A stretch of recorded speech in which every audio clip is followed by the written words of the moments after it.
दोस्तों, आज मैं आप लोगों के लिए जो कहानी लेकर आई हूँ वो बेशक छोटी है लेकिन बहुत ही खूबसूरत कहानी है। आप प्लीज़ इस कहानी को पूरा ज़रूर सुनिएगा।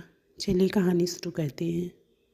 सीमा उर्फ सिम्मी ऑफिस के लिए तैयार होकर अपने पर्स में लंच बॉक्स रखते हुए विपिन से बोली, उठो ना विपिन, 8 बज गए हैं।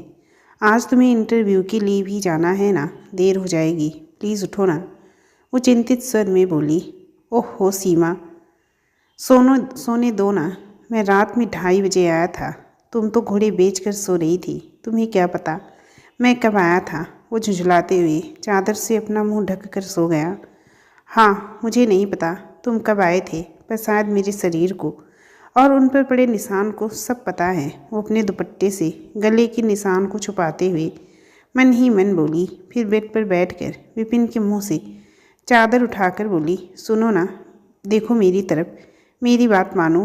तुम एक बार ये इंटरव्यू दे दो, फिर आकर जितनी मर्जी उतनी देर तक सो जाना, क्योंकि मुझे पूरा विश्वास है इस कंपनी में तुम्हारी जॉब पक्की है। वो प्यार से विपिन को समझाते हुए बोली, प्लीज़ मेरी खातिर एक बार ये इंटरव्यू दे दो ना। विपिन अपनी आँख खोलकर देखा तो उसकी आँखें शराबियों की तरह लाल थी। वो गुस्साते हुए बोला, ठीक है, चला जाऊँगा। उन लोगों ने मुझे 12 बजे बुलाया है। फ़िलहाल तुम अपनी बकवास बंद करो और मुझे सोने दो। Thank you my dear husband. एक अच्छी सी स्माइल देते हुए सीमा बोली, अच्छा सुनो, मैं तुम्हारी नीली वाली शर्ट प्रेस करके रख दे रही हूँ, याद से उसे ही पहनना। और प्लीज़ चलिए ज़रूर जाना, मुझे लेट हो रहा है। पता नहीं पहली बस मिलेगी भी या नहीं। चलो बाय। फिर वो कमरे से निकल ही रही थी कि रितु, उसकी ननद, ने उसे रोक दिया। भाभी, मुझे कुछ पैसे चाहिए, 2 बुक खरीदनी है। फिर सकचाते हुए बोली, और मेरी मोबाइल का रिचार्ज भी ख़त्म हो जाएगा तो। वो बोलते बोलते चुप हो गई। वहीं कुछ दूर पर सीमा की सास बेटी सब देख रही थी। सीमा जानती थी कि महीने की 25 तारीख को उसकी क्या हालत होती है। उस पर से 1 तारीख को मकान मालिक भी आ धमकेगा। फिर भी वो रितु से पूछी, कितने पैसे चाहिए? भाभी 2000। 2000 में बुक भी ले लूँगी और रिचार्ज भी हो जाएगा। सीमा जानती थी वो पैसे के लिए मना नहीं कर सकती, फिर भी एक कोशिश करके देखना चाहती थी। वो मुस्कुराते हुए पूछी, क्या ये बुक अभी ज़रूरी है? मेरा मतलब है कि क्या 10 दिन तक रुक सकती हो? रितु, जो कि बीकॉम कर रही थी मात्र डिग्री लेने के लिए, तुरंत गुस्सा गई। भाभी, पैसे नहीं देने हैं तो मत दो, पर यूँ बहाने बनाने की क्या ज़रूरत है? आज मेरे भैया के पास नौकरी नहीं है, तभी मुझे आपसे मांगना पड़ रहा है, वरना भैया तो बिना मांगे ही मेरी हर ज़रूरत को पूरा कर देते हैं। ऐसी बात नहीं है रितु, मैं तो सिर्फ ये पूछ रही थी। अगर काम हो जाता तो कुछ दिन की बात थी। खैर छोड़ो। वो अपने पर्स से 2000 का नोट निकाल कर उसके हाथों में थमा दी। ये लो। वो उसके गालों पर हाथ रखकर प्यार से बोली, मेरी छोटी बहन, इतनी जल्दी जल्दी नाराज मत हुआ कर। वो थोड़ा सा मुस्कुरा दी। चल मैं चलती हूँ, माँ सब्जी बना दी हूँ और रोटी वहीं कैसरोल में रखा हुआ है और दाल चावल धोकर रख दी हूँ। आप लोगों को जब खाना होगा गरम गरम बना लीजिएगा।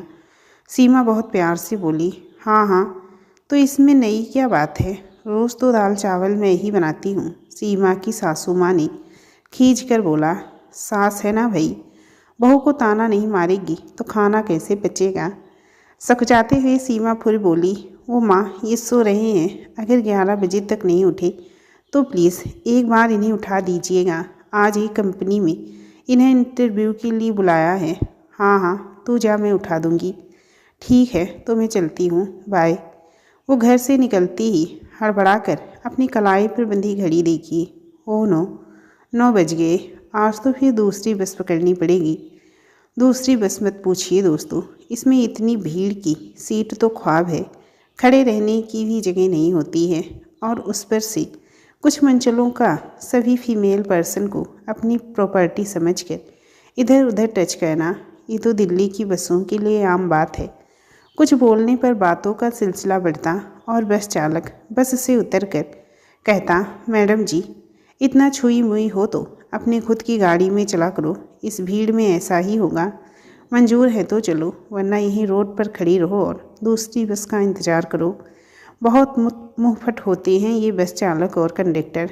जैसे इनके घर की औरतें तो मानो क्रेटा से घूमती हूँ। सच पूछिए तो ये हाल सभी शहरों का है, जहाँ औरतों के साथ ऐसे अभद्र व्यवहार होते हैं, पर सब चुपचाप बर्दाश्त कर लेती हैं। और जब पानी सर से ऊपर उठता है तो वो खुद के लिए ईएमआई पर स्कूटी या कोई और साधन का इंतजाम करती हैं। चलिए, ये तो थी हमारे देश के कटु सत्य, जिसे बोलने का कोई फ़ायदा ही नहीं है दोस्तों। सीमा को ऑफिस पहुंचते पहुंचते 10:30 बज गया। सीमा दिल्ली के हिंदुस्तान लीवर लिमिटेड कंपनी में काम करती थी। ऑफिस में इन कहते ही बॉस पर उसकी नज़र पड़ी। वो सीमा के पास आकर मुस्कुराते हुए बोली, मिस सीमा, यहाँ पास में ही एक वॉच शॉप है, आप वहाँ जाकर अपनी घड़ी ठीक करवा लीजिए। सीमा आश्चर्य से बोली, सॉरी सर, पर मेरी घड़ी तो ठीक है। ओहो रियली? तो शायद हमारी घड़ी ही फास्ट हो गई है, क्योंकि हमारी घड़ी में 10:45 बज चुके हैं। सीमा समझ गई सर उसकी खिंचाई कर रहे हैं। वो नजरें झुकाकर बोली, सॉरी सर, मैं लेट हो गई। इसमें नई बात क्या है मिस सीमा, आपका तो ये रोज़ रोज़ का ड्रामा है, पर ये आपके लिए लास्ट वार्निंग है, समझी? जी सर। उनके वहाँ से जाते ही रेनू, जो उसके साथ काम करती थी, उसकी सबसे अच्छी दोस्त, फट से बोली, क्या करती है यार, इतना लेट क्यों हो जाता है तुझे? सॉरी यार, क्या करूँ, घर से निकलती ही रितु ने पैसे की मांग कर दी, इसी में लेट हो गया। वो अपना दुपट्टा ठीक करते हुए अपनी चेयर पर बैठने लगी। तभी रेनू की नज़र सीमा के गले पर लगे निशान पर पड़ी। वो आश्चर्य से बोली, फिर नया जख्म? तो क्या कल रात फिर?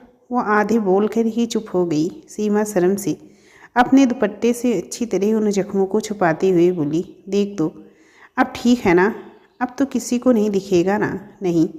पर सीमा, आखिर ये सब कब तक चलेगा? तुम विपिन को मना क्यों नहीं करती हो? अरे छोड़ ना, अब सब ठीक हो जाएगा, क्योंकि आज ही एक कंपनी में उनका इंटरव्यू है। जब उनके पास नौकरी हो जाएगी तो वो जुए और सट्टेबाजी में अपना समय बर्बाद नहीं करेगा, अपनी जिम्मेदारियों को समझने लगेगा।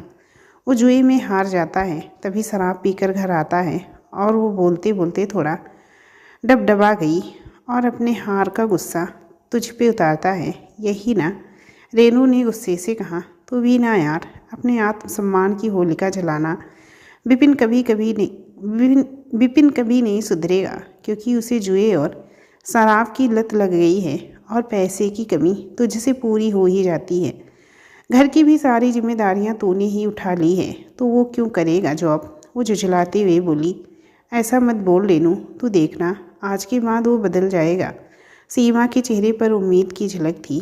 देख, शायद तू जैसा सोच रही है वैसा ही हो। उसका मन रखने के लिए रेनू बोली, अच्छा चल बता, मेरे लिए लंच में मूंग दाल की कचौड़ी लाई है या नहीं? वो टॉपिक चेंज करते हुए बोली, ऐसा हो सकता है क्या, तू बोले और मैं ना लाऊं? वो अपने पर्स से लंच बॉक्स निकाल कर उसकी तरफ बढ़ाते हुए बोली, दोनों हाई फाइव कहते हुए बोली, तो चल ठीक है, लंच में कैंटीन में मिलते हैं, अभी मेरी मीटिंग है, बाय बाय रेनू। रेनू के चाहते ही सीमा उसकी बातों में उलझ गई। उसकी माथे की रेखाएं सिकुड़ने लगी। सच में विपिन नहीं सुधरेगा तो घर की जिम्मेदारी, रितु की पढ़ाई लिखाई, उसकी शादी, सासू माँ के आए दिन कुछ न कुछ छोटे मोटे खर्चे, इन सब का क्या होगा? फिर कल को हमारे बच्चे भी होंगे तो उनके भी अलग खर्चे होंगे। ये सब कैसे मैनेज होगा? ओह, मुझे तुम्हारे बारे में शादी से पहले ही सब पता रहता। काश मुझे तुमसे प्यार नहीं हुआ होता। ये सोचते सोचते वो अपनी पुरानी यादों में कहीं खो गई। फ्लैशबैक। दोस्तों, सीमा और विपिन की लव मैरिज थी। बात 3 साल पहले की थी, जब सीमा दिल्ली में नई नई जॉब करने आई थी और वो एक गर्ल्स लॉज में रहती थी। कहते हैं दिल्ली दिलवालों का शहर है, यहाँ प्यार भी है और प्यार में धोखे भी, लेकिन कुछ ही लोगों का प्यार मुकम्मल हो पाता है। सीमा पहली बार अपने परिवार से इतनी दूर अलग रहने आई थी, तो वो थोड़ा एडजस्ट करने में उसे दिक्कत हो रही थी। फिर वो दिल्ली की हर गलियों से अच्छी तरह वाकिफ़ भी नहीं थी। एक दिन वो अपने रूममेट की बातों में आकर कुछ सस्ते सामान की लालच में चोर बाजार खरीदी करने चली गई। दोनों कुछ सामानों की खरीदारी में व्यस्त हो गई। अचानक सीमा की नजरें अपने साथ आए रूममेट, जिसका नाम रूबी था, उसे ढूंढने लगी। पर वो कहीं नज़र नहीं आई। सीमा घबरा गई। उसकी घबराहट इतनी बढ़ी कि वो इधर उधर उसे पागलों की तरह ढूंढने लगी। फिर उसे फ़ोन भी लगाया, पर उसका फ़ोन लगातार बिजी आ रहा था। अंत में उससे डर से रोना आ गया, क्योंकि अंधेरा भी होने को आया था। उसकी ये बेचैनी और परेशानी काफ़ी देर से एक नौजवान लड़का दूर खड़ा होकर देख रहा था। जब उससे नहीं रहा गया तो वो सीमा के पास जाकर पूछा, आप किसी को खोज रही हैं क्या? सीमा घबराकर बोली, नहीं, क्योंकि उसे मालूम था किसी अनजान से बात करना सही नहीं है। आपको कहाँ जाना है? देखिए, आप एक लड़की हैं और मुझे लग रहा है आपके लिए ये शहर भी नया है। उस फिर से अंधेरा होने वाला है, तो आप मुझे इतना बता दीजिए कि आपको कहाँ जाना है। मैं आपके लिए टैक्सी बुक कर देता हूँ, जिससे आप सुरक्षित अपने घर पहुँच जाइएगा। उस नौजवान ने चिंता जताते हुए कहा, मरता भला करता क्या? सीमा की जान तो पूरी तरह सूख गई थी, पर टैक्सी वाली बात उसे सही लगी। उसने अपना एड्रेस उसे बताया कि मुझे सेक्टर 3 साउथ फाड़ा जाना है। ओके। उस नौजवान ने तुरंत ही एक टैक्सी बुक कराई और टैक्सी वाले को वहाँ का एड्रेस बता दिया जहाँ सीमा को जाना था। सीमा टैक्सी में बैठकर खिड़की से थोड़ा सा सर बाहर निकालकर बड़े विनम्र भाव से थैंक यू बोली। इसमें थैंक यू की कोई बात नहीं है, बस आप सही सलामत अपने घर पहुंच जाइए। आपके परिवार वाले आपकी चिंता कर रहे होंगे, उस युवक ने कहा। वैसे मेरा नाम विपिन है और मैं यही होडा कंपनी में इंजीनियर हूँ। और क्या मैं आपका नाम जान सकता हूँ? सीमा सुकचाने लगी। तभी विपिन ने कहा, कोई बात नहीं, वैसे भी अजनबियों को नाम बताने का क्या फ़ायदा, और फिर आप कल ही मुझे भूल जाएंगी। सीमा के मन में एक एहसास हुआ, एक तो बेचारा भला इंसान मेरी मदद कर रहा है और मैं इसे अपना नाम भी नहीं बता रही हूँ। दिस इज़ नॉट फेयर, वो धीरे से बोली। सीमा, ठीक है सीमा जी, अगर ऊपर वाले ने चाहा तो हम फिर मिलेंगे, चलिए बाय। ये कहकर टैक्सी वाले को आगे गाड़ी बढ़ाने के लिए कहा। थोड़ी देर के बाद वो सही सलामत अपने लॉज पहुंच गई। इस घटना के बाद वो अपने रूममेट से थोड़ी सतर्क हो गई थी, क्योंकि उसकी रूममेट अपने बॉयफ्रेंड से मिलने के चक्कर में अपना फ़ोन इग्नोर कर देती थी। वो सोची, अगर वो अनजान आदमी मेरी मदद नहीं करता तो मैं क्या करती। ये सोचकर ही वो डर जाती है और विपिन के लिए अपने मन में एक अलग ही भला मानुस की छवि बना लेती है। ऐसे ही कुछ दिनों बाद दोनों की मुलाकात दोबारा मार्केट में हुई। फिर कॉफ़ी पीने की बात हुई। उसके बाद मोबाइल नंबरों का सिलसिला, मोबाइल से मिलने की बातों का सिलसिला जारी हुआ। यह सिलसिला कब प्यार में बदल गया पता ही नहीं चला। फिर तो बात शादी तक पहुंच गई। ये सारी बात जब उसने अपने परिवार वालों से कही तो उसके माता पिता विपिन से और उसके परिवार वालों से मिलना चाहते थे। शादी के लिए कुंडलियां मिलाना चाहते थे। जब सीमा के पिता ने कुंडली देखी तो वो आश्चर्य से बोले, ये शादी कभी नहीं हो सकती। पर क्यों पापा? क्योंकि तुमने शायद लड़के का सरनाम नहीं पढ़ा। लड़का का पूरा नाम विपिन गुप्ता है और तुम्हारा पूरा नाम सीमा झा है। हम ब्राह्मण हैं और वो। क्या पापा आप भी?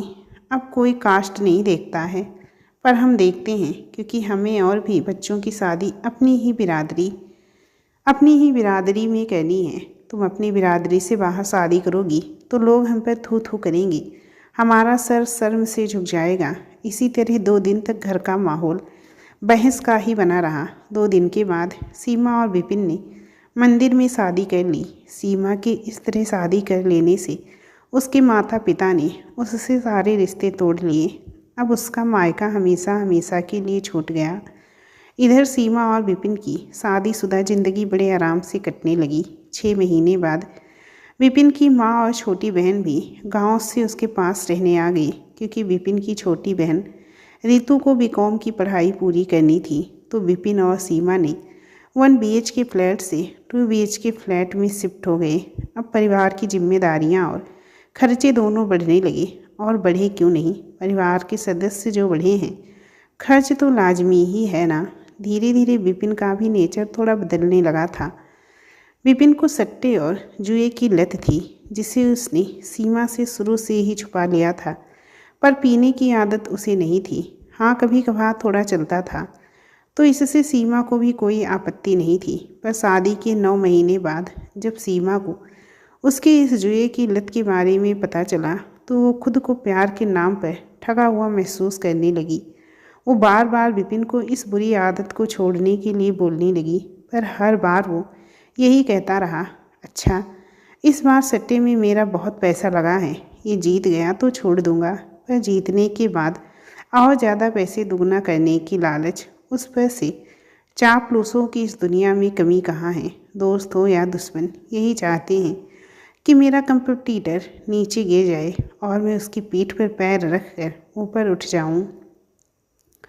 सच पूछिए तो दोस्तों, ये जुए की लत वो खाई है जिसमें आप एक बार पैर रख दिए तो इस दलदल में फंसते चले जाएंगे, फिर पता भी नहीं चलेगा कि आपका कब सब कुछ बर्बाद हो गया। विपिन से सीमा ने कभी भी ये उम्मीद नहीं लगाई थी कि वो जिससे प्यार करती थी, जिसके लिए अपने माँ बाप के खिलाफ जाकर शादी की थी, वो इंसान उससे झूठ बोलकर रिश्ता जोड़ेगा। धीरे धीरे विपिन की जुए की आदत बस से बदतर होने लगी। अब उसकी नज़र सीमा के गहनों पर भी पड़ गई। इन सब आदतों से कंपनी ने तो पहले ही विपिन को जॉब से निकाल दिया था, क्योंकि वो टाइम पर कंपनी जाता ही नहीं था। जब जाता था तो हमेशा शराब के नशे में रहता था। और एक दिन तो उसने कंपनी की कार डील करके सारा पैसा सट्टे में लगा दिया और हार भी गया, तो कंपनी वालों ने उसे धक्के मारकर कंपनी से बाहर निकाल दिया था। इन सब का खामियाजा सीमा को भुगतना पड़ा। उसकी ज़िंदगी नरक के समान हो गई, क्योंकि जब भी वो जुए में हार कर आता तो शराब के नशे में अपनी हार का गुस्सा सीमा के शरीर पर निकालता था। वो उसके बदन पर अपने नाखूनों और दांतों के निशान छोड़ देता था और सुबह होते ही रात की सारी बात भूलकर मगरमच्छ के आंसू निकालकर सीमा के पैरों पर गिरकर माफ़ी भी मांग लेता था। कहता था, मेरे पास जॉब नहीं है तो बेकार हो गया हूँ, मुझे शर्म महसूस होती है, अपनी मर्दानगी पर भी शक होता है कि मैं घर में बैठा हूँ और तुम दिन भर घर के बाहर और अंदर काम करती हो, लानत है मुझ पर। और सीमा उसकी इन बातों पर मोम के समान पिघल जाती थी और उसकी चिकनी चुपड़ी बातों में आकर अपना दर्द भूल जाती थी। पर ये सब तो रोज़ का ड्रामा था। सीमा को लगता था कि जब विपिन का जॉब लग जाएगा तो वो ठीक हो जाएगा। अचानक उसका ध्यान टूटा। फ्लैशबैक से बाहर घड़ी में 12 बजने का अलार्म बजा। वो तुरंत ही विपिन को फ़ोन लगाई। Switch off. हो सकता है इंटरव्यू में होगा, इसीलिए मोबाइल ऑफ कर दिया है। अच्छा, रितु को कॉल लगाती हूँ। हाँ रितु, तुम्हारे भैया इंटरव्यू के लिए चले गए क्या? वो जिज्ञासा बस पूछी। भाभी, मैं तो आपके जाने के बाद 10 बजे ही कॉलेज चली आई थी। अच्छा कोई बात नहीं, सॉरी रितु, तुम्हें डिस्टर्ब करने के लिए। वो फ़ोन रखते ही सोचने लगी, पता नहीं क्या हुआ होगा वहाँ इंटरव्यू में। अब सीमा मन ही मन भगवान से प्रार्थना करने लगी, हे भगवान ये जॉब मिल जाए उसे, फिर मेरी चिंता दूर हो जाएगी।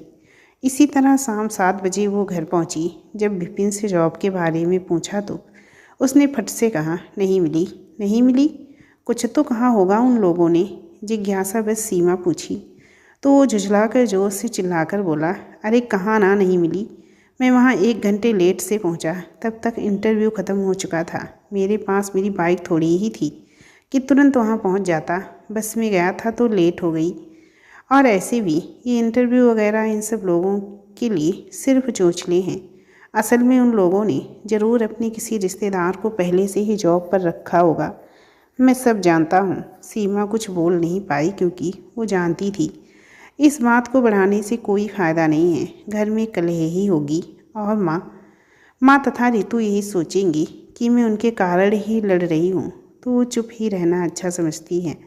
सीमा कई बार अपने ऑफिस के लोगों से पूछ कर विपिन के लिए जॉब का ऑफ़र लाती, पर हर बार विपिन या तो समय पर नहीं पहुंचता या इंटरव्यू लेने वाले से बहस करके वापस लौट आता था। सीमा ने उसे बहुत समझाया पर उस पर उसका कोई प्रभाव नहीं पड़ा। कहते हैं ना कि थोथा चना बाजे खाना, यही कहावत यहाँ सटीक बैठती है। सीमा की हर कोशिश अब बेकार होती जा रही थी और इसी बीच उसे पता चला कि वो प्रेग्नेंट है। ये बात सुनकर विपिन, उसकी माँ और रितु सब खुश हुए हों भी क्यों ना। घर में नन्हा मेहमान जो आने वाला है, 3 महीने पूरे हो चुके थे। अब तो सीमा का शरीर थोड़ा उभरा हुआ भी नजर आने लगा था। उसकी दोस्त भी रेनू अब उसे अपनी कार से ही ऑफिस लेने आती थी और घर भी छोड़ती थी। उस रात भी वो ऑफिस से आकर थोड़ी वीकनेस के कारण जल्दी खाना खाकर सो रही थी कि 12 बजे विपिन अपने रोज के अड्डे से जुए में हार कर शराब के नशे में अपने कमरे में घुसा और हमेशा की तरह वो सीमा पर भूखे भेड़िए की तरह टूट पड़ा।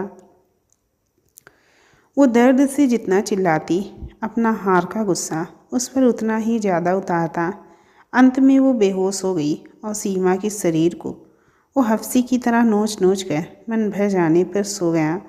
सुबह जब सीमा की आँख खुली तो उसका माथा घूम रहा था, उसके पेट में ज़ोर से दर्द हो रहा था, वो उठ भी नहीं पा रही थी। जब वो कोशिश कर उठने लगी तो बेड की चादर खून से रंग चुकी थी। वो नाकाम कोशिश करती रही विपिन को उठाने की, पर वो नशे की हालत में बेहोश सोया पड़ा था।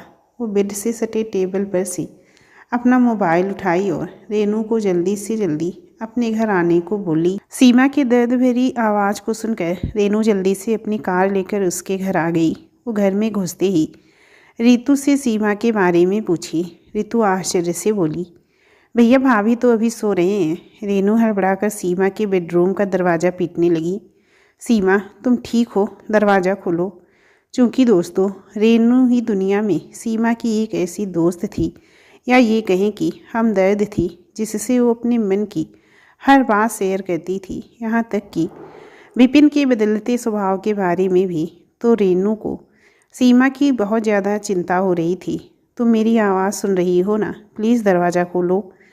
उधर कमरे में सीमा पेट दर्द से बेड से उठ ही नहीं पा रही थी और रोए जा रही थी। वो पूरी तरह खुद को लाचार और बेबस समझ रही थी, पर उसने कोशिश करके दरवाज़ा खोल दिया। दरवाज़ा खुलते ही सब सीमा की हालत देखकर दंग रह गए। उसके कपड़े पूरी तरह खून से सने थे। वो वहीं बेहोश हो गई। रेनू ने आस पड़ोस के कुछ लोगों की सहायता से सीमा को उठाकर कार में बैठाया। फिर उसकी सास भी उसके साथ हॉस्पिटल पहुंची। वहां डॉक्टरों ने तुरंत उसे एडमिट कर लिया। थोड़ी ही देर में अल्ट्रासाउंड से पता चला कि सीमा ने अपना बच्चा खो दिया।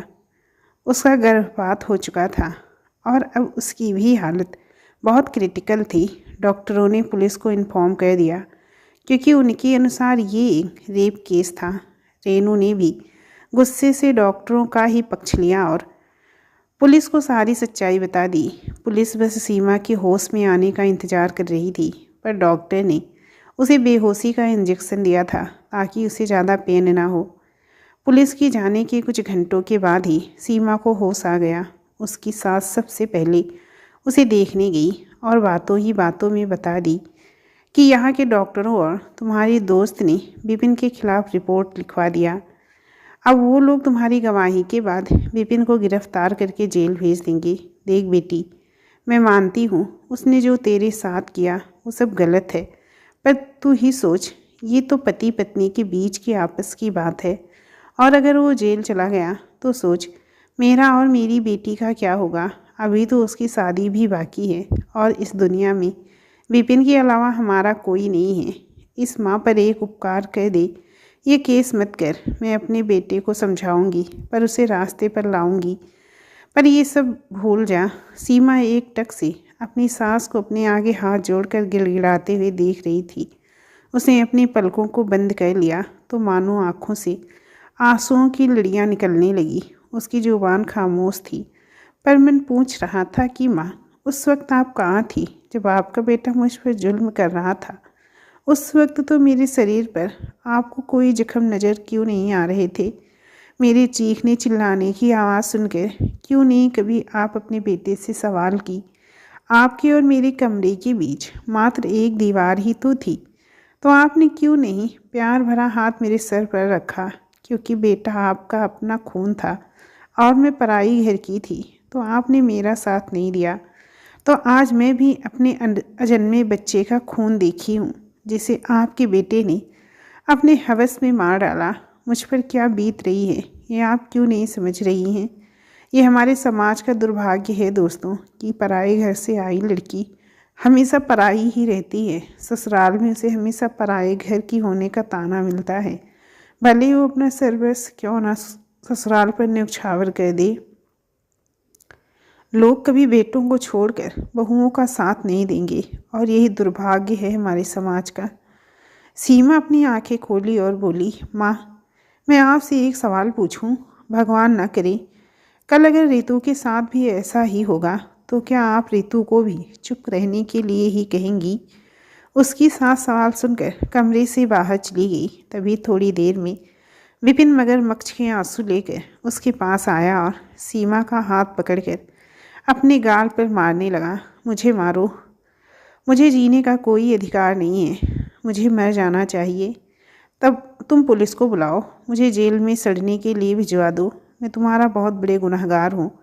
मैं आज से तुमसे वादा करता हूँ कि कभी जुआ नहीं खेलूँगा, ना ही शराब को हाथ लगाऊँगा, तुम्हारे सर की कसम। बस इस बार माफ़ कर दो। सीमा उसे मासूमियत से देख रही थी। तुमने तो मेरे प्यार की लाज भी नहीं रखी। मैं तुम्हारे लिए अपने माँ बाप से रिश्ता तोड़ कर आई थी, पर तुमने तो प्यार के नाम पर हर दम मुझे ही छला है। कई बार मेरे सर की झूठी कसम खाई है और हर बार मैं तुम्हारी बातों में आ जाती हूँ। अब मुझे तुमसे किसी सुधार की कोई उम्मीद लगाना ही बेकार है, क्योंकि तुम्हारे लिए मेरा कोई अस्तित्व तो है ही नहीं। तभी पुलिस के साथ रेनू कमरे में दाखिल हुई। इंस्पेक्टर ने विपिन को देखते ही कहा, आप कमरे से बाहर जाइए, मुझे मिस सीमा का बयान लेना है। विपिन के तो होश उड़ गए। बयान? जी, मैं इसका पति हूँ। वो पूरी बात बोल भी नहीं पाया था कि तभी रेनू ने कहा, तुम्हें इसका पति बोलते हुए शर्म नहीं महसूस हो रही है? इंस्पेक्टर साहब, आज सीमा की इस हालत का जिम्मेदार यही कमीना नीच है। आप इसे गिरफ्तार कीजिए और उम्र कैद की सज़ा दिलवाइए। मानो रेनू की आंखों से आग बरस रहा हो। मेरी बीवी को तुम ही हमेशा भड़काती हो। आज तुम्हारे कारण ही मेरा घर टूट जाएगा।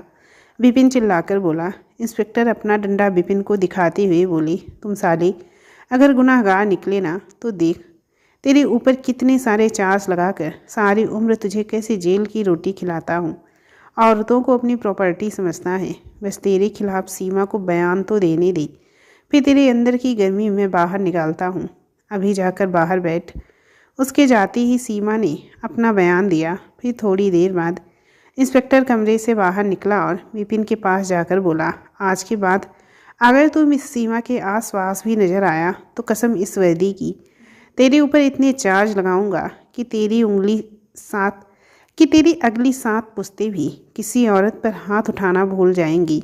और अब फ़ौरन यहाँ से अपनी माँ को लेकर दफ़ा हो जा। पर सर, वो मेरी बीवी है। तू यहाँ से जाता है या? इंस्पेक्टर ने हुल देते हुए कहा। विपिन हड़बड़ा कर भाग गया। कमरे के अंदर रेनू सीमा को अपनी नाराज़गी जताते हुए बोली, लेकिन तूने ये अच्छा नहीं किया, उसे यूँ छोड़ दिया। तू नहीं जानती, विपिन जैसे लोगों को सबक सिखाना ज़रूरी है, तभी वो सुधरेंगे। नहीं तो वो कल फिर किसी लड़की को अपनी प्रॉपर्टी समझकर उसके अस्तित्व के साथ खेलने लगेंगे। तू क्या चाहती है? एक और सीमा पैदा हो जाए? आज भले ही सीमा की आंखों में आंसू थे, पर उसने तय कर लिया था कि वो कमज़ोर नहीं पड़ेगी और अपने स्वाभिमान को किसी के सामने झुकने भी नहीं देगी। आखिर उसका भी अस्तित्व है। वो दर्द भरी मुस्कुराहट से बोली, नहीं, मैं नहीं चाहती कि कोई और सीमा बने, पर उसके किए की सज़ा उसकी माँ और बहन को क्यों मिले? उसका क्या कसूर है? इस संसार में विपिन के अलावा उनका कोई और सहारा नहीं है। और फिर रितु तो मेरी छोटी बहन की जैसी है, अभी उसकी शादी भी बाकी है। तो मैंने इन दोनों के खातिर विपिन को माफ़ कर दिया, पर मेरे साथ जो उसने किया है उसकी माफ़ी उसे कभी नहीं मिलेगी। इसी तरह एक हफ्ते बाद सीमा हॉस्पिटल से डिस्चार्ज हो गई। फिर वो विपिन के घर गई। साथ में रेनू और वकील साहब भी थे। वो अपने सजाए हुए उस आशियाने को एक नज़र देखने लगी। कितनी हसरतों से सजाया था मैंने अपने इस आशियाने को, हर चीज़ मेरी पसंद की थी। वो कमज़ोर पड़ने लगी। फिर अचानक विपिन पर नज़र पड़ी। वो उसे देखकर कुछ सोचने लगी।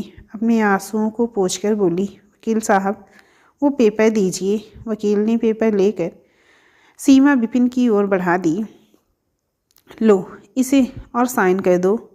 जब विपिन ने पेपर देखा तो डिवोर्स पेपर, आश्चर्य से बोला, पर क्यों? तुमने तो मुझे माफ़ कर दिया था ना। मैंने सिर्फ तुम्हें जेल नहीं भेजा, पर सज़ा तो तू अब पूरी ज़िंदगी काटेगा मुझे खोकर, क्योंकि तुमने मेरे ख्वाबों के घरौंदे को अपने जुए और सट्टे में दांव पर लगा दिया है। तुम्हारे लिए मैं सिर्फ एक शरीर थी जिसे तुम हर रात तार तार करते थे। तुम्हें सिर्फ मेरी कमाई के पैसे और मेरा शरीर चाहिए था। मैं तुम्हें समझ चुकी हूँ विपिन। तुम कभी नहीं बदलोगे, ना ही तुम अच्छे पति बन पाए और ना ही अच्छे इंसान। मैंने तुम्हारी हर गलतियों को नज़रअंदाज किया है। तुम घर में बैठे रहे, मैं कमा कर तुम्हारे परिवार को खिलाती रही। मेरी मेहनत की कमाई तुम मिनटों में जुए में उड़ा देते थे। मैंने तुम्हारी हर जिम्मेवारी को अपना समझकर उसे ईमानदारी से निभाया है, पर तुमने तो मुझे इंसान भी नहीं समझा, क्योंकि तुम्हारी इंसानियत मर चुकी थी। तुम एक जानवर में तब्दील हो चुके थे और अब मैं किसी जानवर के साथ नहीं रह सकती। ये मेरी ही गलती थी कि मैंने तुमसे प्यार किया, पर अब बहुत हो चुका। मैं तुम्हें इस शादी के बंधन से आज़ाद करती हूँ। तुम चाहो जैसे अपनी ज़िंदगी बसर करो, मुझे कोई फ़र्क नहीं पड़ता, पर अब मैं इस रिश्ते में नहीं रहना चाहती। आज मुझे अफसोस हो रहा है, मैंने अपने माता पिता की बात नहीं मानकर मुझे तुमने बहुत बड़ा सबक दे दिया है, और मेरी नादानियों का असर था कि तुमने मेरे आत्मसम्मान और अस्तित्व को तार तार कर दिया। एक औरत के लिए उसका आत्मसम्मान और अस्तित्व ही सब कुछ होता है, जिसे तुमने कब का मिट्टी में मिला दिया है। तो अब मैं अपनी खोई हुई अस्तित्व को फिर से लाना चाहती हूँ और बुरे आत्मसम्मान के साथ सर उठाकर जीना चाहती हूँ। आज से हम दोनों के रास्ते अलग हैं। डिवोर्स पेपर पर साइन कर दो और अपनी ज़िंदगी अपने पैमाने पर जियो। आज सीमा का ये रूप देखकर विपिन के तो होश ही उड़ गए। कल तक जो उसकी हर मनमानी को सहा करती थी, आज वो माँ काली का रूप धर चुकी थी। विपिन को कुछ समझ नहीं आया और वो कुछ बोल भी नहीं पाया। सीमा अपने वकील को बोली, वकील साहब, डिवोर्स पेपर पर साइन करवा कर कोर्ट में जमा कर दीजिएगा, और जब कोर्ट में डेट पड़ जाए तो मुझे इन्फॉर्म कर दीजिएगा। विपिन सीमा को देखता ही रह गया और वो उसकी आंखों से ओझल हो गई। तो दोस्तों, ये कहानी थी एक औरत के आत्मसम्मान की, उसके अस्तित्व की, जिसे उसके ही पति ने तार तार कर दिया था। औरत कमज़ोर कभी नहीं थी, पर वो भावनात्मकता से जुड़ी होती है। उसे अपने परिवार की इज्जत प्यारी होती है। वो हर संभव कोशिश करती है अपने रिश्ते को बचाने की, पर जब पानी सिर से ऊपर उठ जाता है तो उसे अपने अस्तित्व को बचाने के लिए ये कठोर कदम उठाने ही पड़ते हैं, क्योंकि एक औरत का आत्मसम्मान और अस्तित्व ही सब कुछ होता है। उसके बिना तो वो सिर्फ हाड़ मांस की शरीर ही रह जाती है। दोस्तों, कहानी यहीं पर एंड होती है। उम्मीद करती हूँ आप लोगों को अच्छी लगी होगी। अगर कहानी अच्छी लगी हो तो प्लीज़ चैनल को सब्सक्राइब ज़रूर करिएगा। आप लोग कहानियाँ सुन रहे हैं लेकिन चैनल सब्सक्राइब नहीं कर रहे हैं, तो प्लीज़ फ्रेंड चैनल को सब्सक्राइब ज़रूर कर लीजिएगा। और अच्छी लगी हो कहानी तो कहानी को लाइक भी ज़रूर कीजिएगा। चलिए, मिलती हूँ। और हाँ, जो लोग यही प्यार है कहानी को सुनना चाहते हैं, मतलब दूसरे चैप्टर को सुनना चाहते हैं, तो उसका लिंक मैंने इसी कहानी के नीचे कमेंट बॉक्स में दे दिया है, तो आप लोग कमेंट बॉक्स को ज़रूर चेक कर लीजिएगा। चलिए फिर मिलती हूँ अगली कहानी के साथ। तब तक के लिए नमस्कार।